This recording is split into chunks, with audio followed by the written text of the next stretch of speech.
Mr. Masood, welcome to Morocco, your country. You are currently the president of the Center for Global Development in Washington. What exactly does that mean? Center for Global Development is a think tank that's based in Washington and in London, and we focus on how to make the international development system work more effectively. So many people give advice to developing countries on what Kenya should do with its education system or what Morocco might do with public enterprises. We focus on how do the rich countries of the world and the big international institutions support countries like Kenya or Morocco or other parts of the world in achieving their full potential. So we are really, and you really will have a lot of work these days. If we talk about globalization, is that still à la mode, or do we see a rupture of supply lines? Do we see estrangement from globalization, or the idea that the global world will be better economics and will help each nation with the virus? We realized that we were fragile because the supplies didn't come. Certainly, if you look at the experience of the last 20 years, the process of linking countries together through trade, through financial flows, has resulted in an improvement in living standards around the world. Many countries in Asia, many countries in Latin America have profited from that. Many countries in Africa have profited from being part of a global economy. But it has also brought with it certain vulnerabilities. And the last 3 years have made us much more conscious of those vulnerabilities. I would say there are 3 kinds of vulnerabilities that exist today and we will have to address as we think about what is the nature of globalization going forward.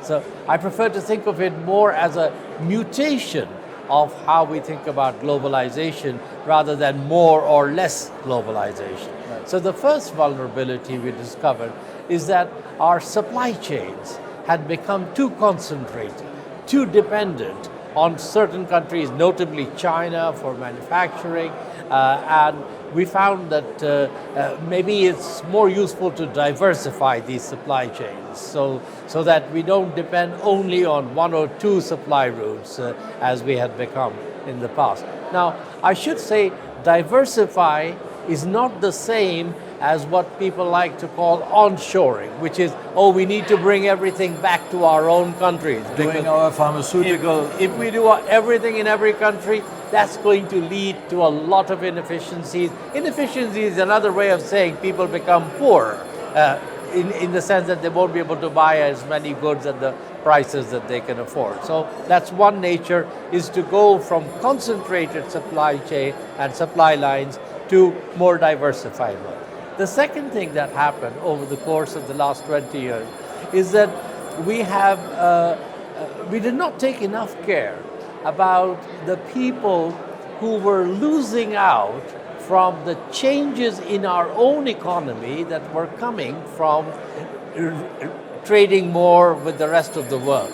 So our society might have been richer off, we might have been able to buy cheaper television sets or appliances or clothes, but the people who were previously working in certain industries lost their job. And I think, to be fair, we did not, when I say we, the countries, the rich countries of the world particularly, did not do enough to ensure that these people who were losing their jobs, and also in a sense not just their job, but their sense of dignity, their sense of what it was that they were contributing to society, that we did enough to support them and to support their transition.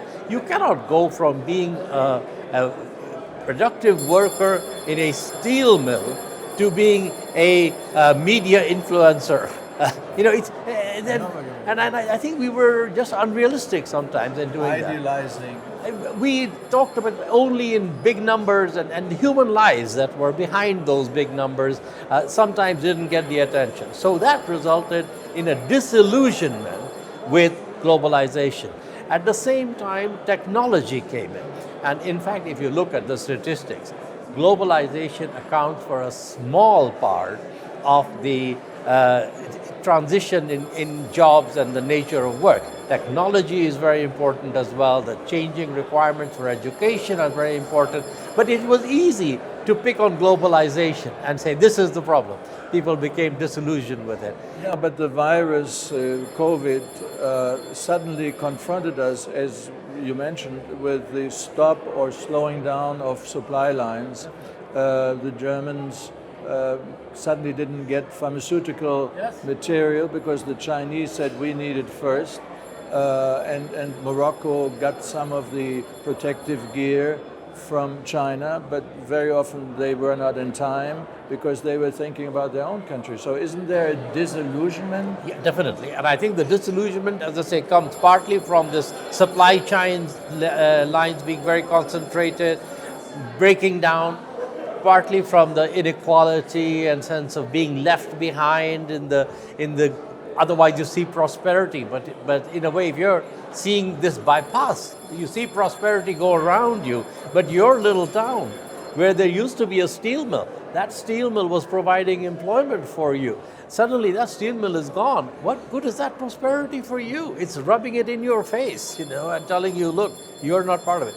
But I do think that there's the one other thing that has happened that you just pointed out, is very important, which is that over the course of the last few years, there has also been a weakening of the international cooperation and the governance of issues. So our problems are becoming more and more global.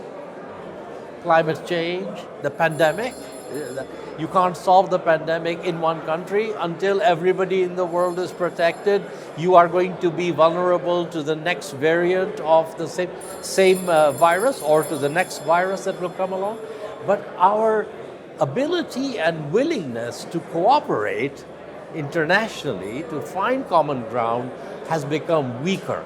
And in particular, this is linked also to the growing tensions between the big superpowers, between the United States and China, for example. That makes it harder to find common solutions to problems like the pandemic, like climate change, like how do you deal with the excessive debt in so many low-income countries that is making it hard for them to invest in education, to invest in health, because all of these things require people to come around the table, sit together. And today it's a little bit harder. How do you get that? How do you get Mr. Putin together with Mr. Biden? Yeah. And I would say, well, certainly the war on Ukraine, Russia's war on Ukraine, has had a further accentuation of the breakdown in Europe. The supply lines. Well, supply lines, most notably in energy, obviously, but in some ways that is something that the Europeans want to have, is no longer want to depend on Russia for energy in the same way, but also in terms of the ability to just come around a table and cooperate. And I found it interesting that the G20 group, which is the group of the 20 largest economies, 80% of the world's GDP, that for the last year, the discussion is not what will they achieve, but will they even be able to meet together, sit in a room, and issue a communique? Which they did. Well, in the end, they kind of did. I think Indonesia did a fantastic job in actually being able to bring people together without people walking out of the room,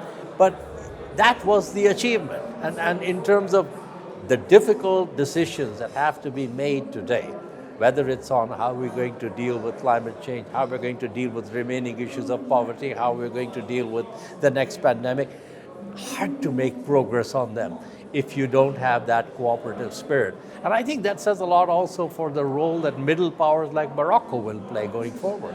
But is there an option of non-aligned nations coming together and just ignoring for a moment the big powers and say we have solutions? Or is that big power?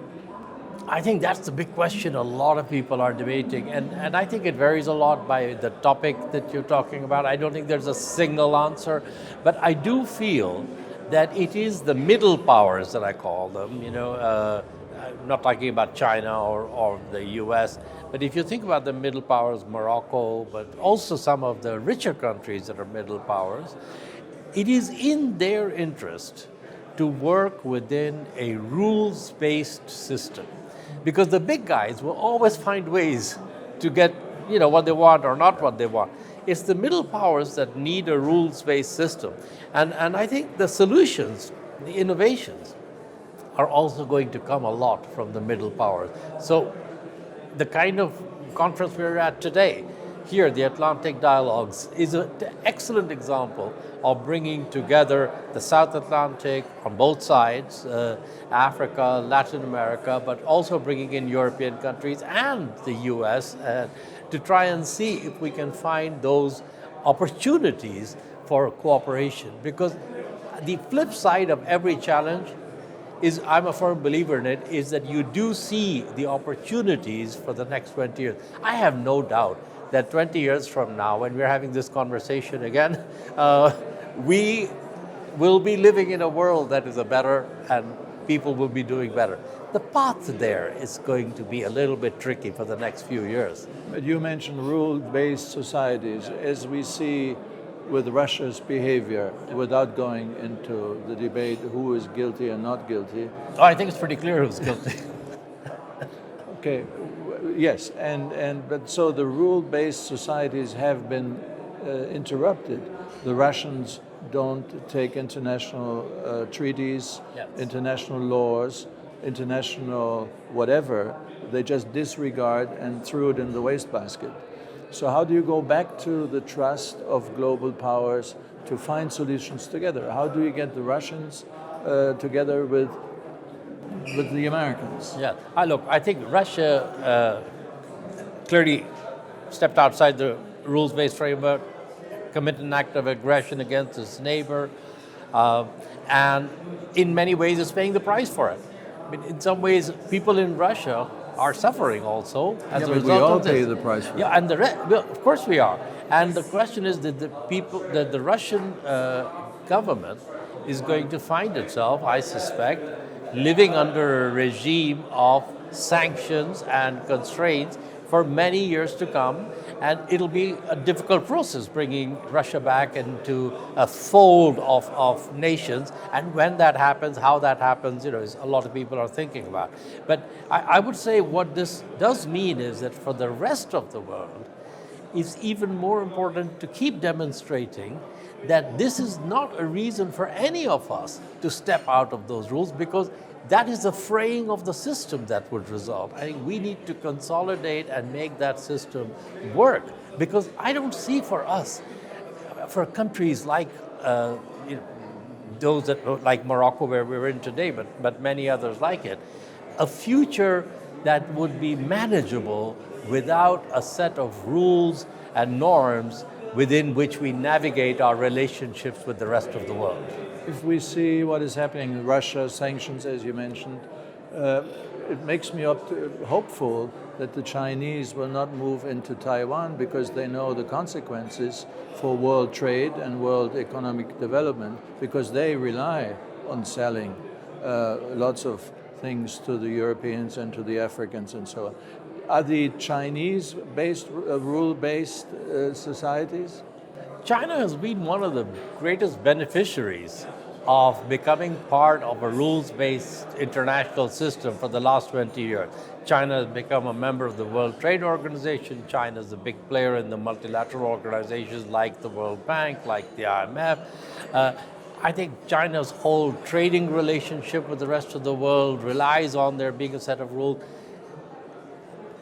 Clearly, there are great advantages, not just for China, but for the rest of the world, for us to continue to have a relationship between this big and large, important global country, second biggest power in the world today, to be a productive and constructive relationship that would then enable all sides to grow from it. Now, there are obviously political tensions. There's tensions around Taiwan, there's tensions around South China Seas, and those have to be managed. But I mean, my hope, and I think the hope of many people, is that we can manage these things without having to do so in a way that exacerbates the fraying of the rules-based system.